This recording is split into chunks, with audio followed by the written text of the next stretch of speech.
So it means that I would try to do motion prediction. Okay? So that's called intercoding. Intercoding happens when you look across the current frames. You look somewhere else. Okay? Intracoding means you do it within the frame. You don't look across. Okay? Now, a lot of times we need to do intracoding. A lot of time we need to do intracoding. So let's think about it a little bit. For any block that I fail to find a reasonable approximation or a reasonable motion estimation, I'll just encode it as is, right? When do I encounter such case?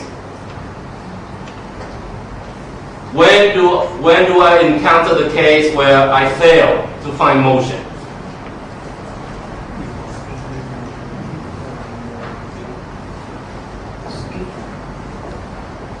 There are two very simple examples that I can give you, right? One, an airplane or a car suddenly enters the frame, right? Will you be able to find motion? It doesn't exist in the previous frame, right? We cannot find any motion for that, right? Suddenly something strange comes into a scene. We cannot find motion for it, right? So in that case, let's just encode that block just like an image, a small little image, right? So that's called intracoding.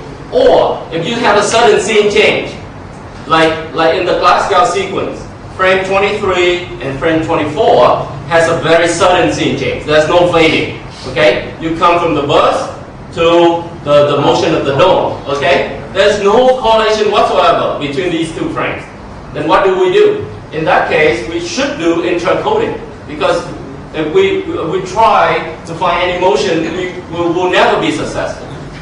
Okay? So a lot of times we actually need to do intracoding. Another reason why we do intracoding is for synchronization if we have a very lossy communication channel.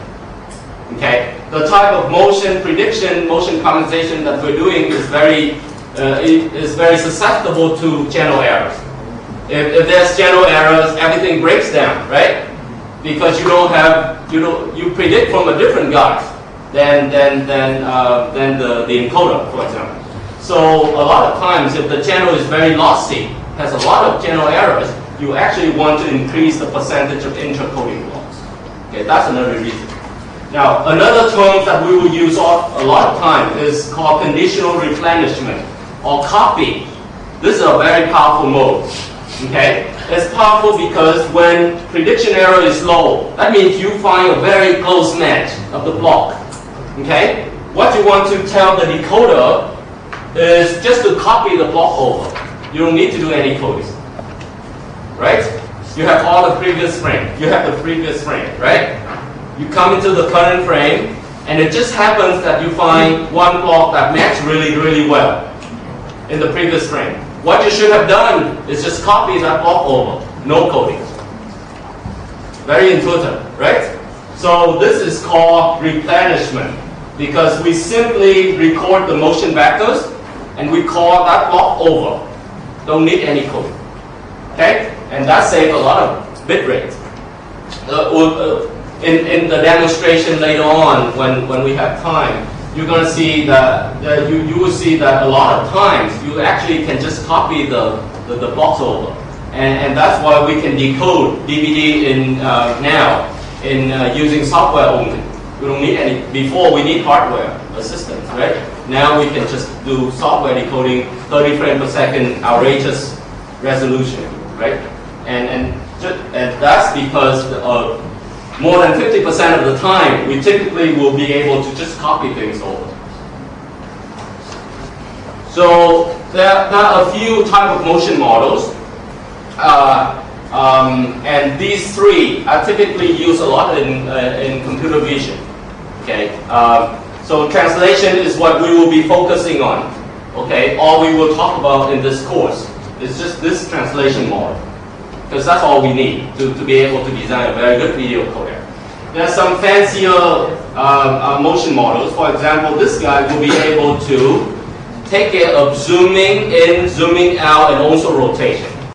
Because you allow the modification of X and Y. Okay, you pass this xy into a matrix, so you can rotate that matrix, okay? So for example, so this affine motion model is a lot more powerful.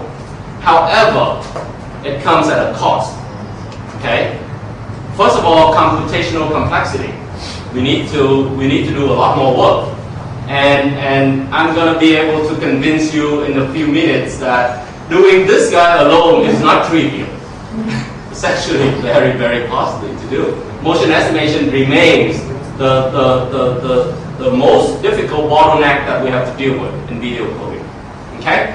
And second, if you have a complicated model, then you need to be able to describe your model to the decoder.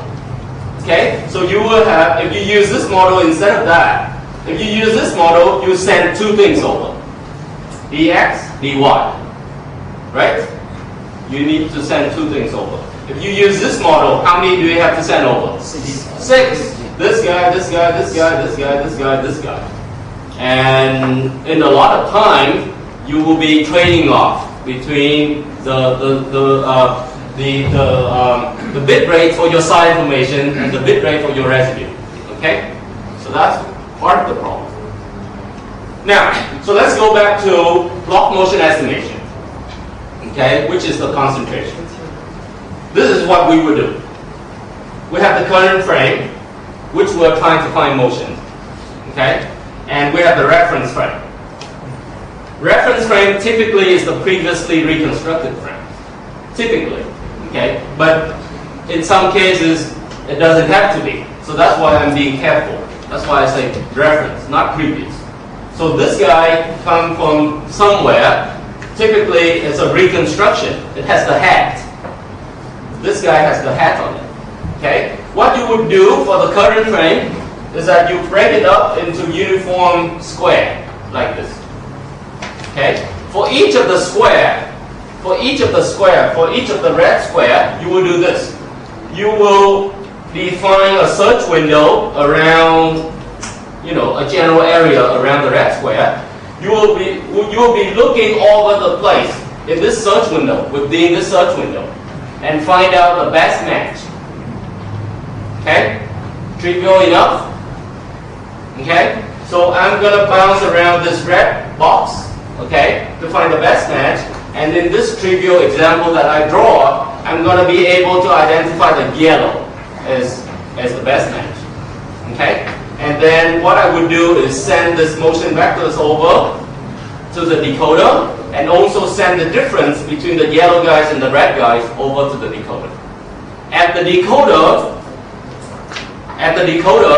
you have this reference frame, right? You have this reference frame. You decode the residue, you decode the motion vectors, you add the residue back to the motion based on the motion vectors, okay, to the correct location, and then you put it here. Is that trivial enough? Okay? So at the encoder, we take the difference away. At the decoder, we add the difference back in. So we have perfect, okay, everything. Now, how is it? Yes? Is window efficient? Is that window efficient? Fix or you mean the size? Yes. Oh no, that's typically up to us. That's never being specified in any standard. You do whatever you want. Okay? What about if motion vector is very large? Is what? Is large? Very large. Oh, okay. It's very rare to have a large motion vector. Why? You have 24 or 30 frames per second. The object cannot just move from here to here very quickly. Okay? And if it does, forget about it. We do intercoding for this one. Okay? Okay? If it does, it's very rare. It can happen, but it's very rare. Okay?